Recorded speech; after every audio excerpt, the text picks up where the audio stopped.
This is Forum in Focus at the quarterly meeting in Taiwan, and I have with me a distinguished fellow, and that's official, George Dobrowski. George, this is a rare honour from the Forum. How does it feel? Well, it feels very good. I'm honored to receive that from the organization. It's partially in recognition also of the work that and my contributions to the organization. So it's gratifying to get that kind of award. Now, you've been with the Forum for over 10 years. What for you have been, some of the highlights?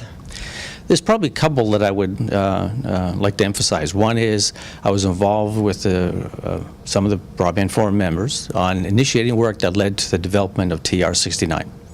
And TR69 was driven by the need that the DSL technology was maturing beyond just being a modem. It went to gateways, and there were no adequate protocols for device management in the marketplace at that point. So we undertook development of the device management protocol, which is now TR69. And I worked also to get the TR69 protocol adopted by many organizations. It's not just the Broadband Forum specification. It's been adopted by a number of different industry organizations, as well as ITU recognizes and includes TR69 as a recommendation. I mean, yes, it's really a kind of like a world-famous mark of the Broadband Forum now, isn't it? People tend to forget that in the early days the work that went in to make that happen. Yes, exactly.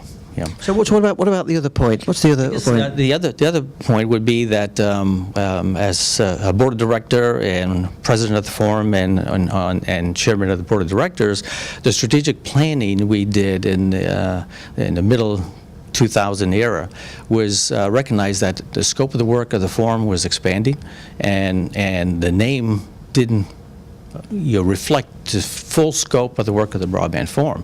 So we made a strategic decision to change the name of the organization. And so that was a significant accomplishment for us. We went through the due diligence, and that's also the point where we ended up bringing in Robin Mersch, who's now the CEO of the Broadband Forum, to help execute on the change of the name. And so that opened up the scope of the work even further than what had been normally organically expanding.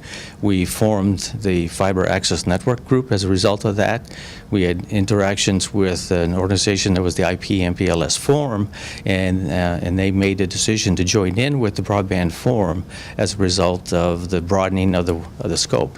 And with this expanded resource we had, that led to now the large suite of specs we have, which we define as the multi-service broadband network.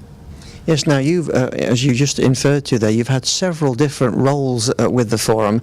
As at the moment, you're one of the champions of the new SIMA group, yes. And we are entering another challenging period with all these new technologies. Where do you see the Forum going forward? Yeah, we're at a real critical transition point in the industry. When we did the name change, that was an important transition point for the organization, and we're now at another point because while we've defined the multi-service broadband network, we have new innovative techniques like software-defined networks, like virtualization, which we now have to adapt to the multi-service broadband network, our suite of specs that we have, which are being broadly used and implemented by operators. So it sounds like you've had a great more than 10 years, but 10 years acknowledged by this award, but challenging times ahead. In the meantime, congratulations, and thanks for speaking to us. Thank you, Brian.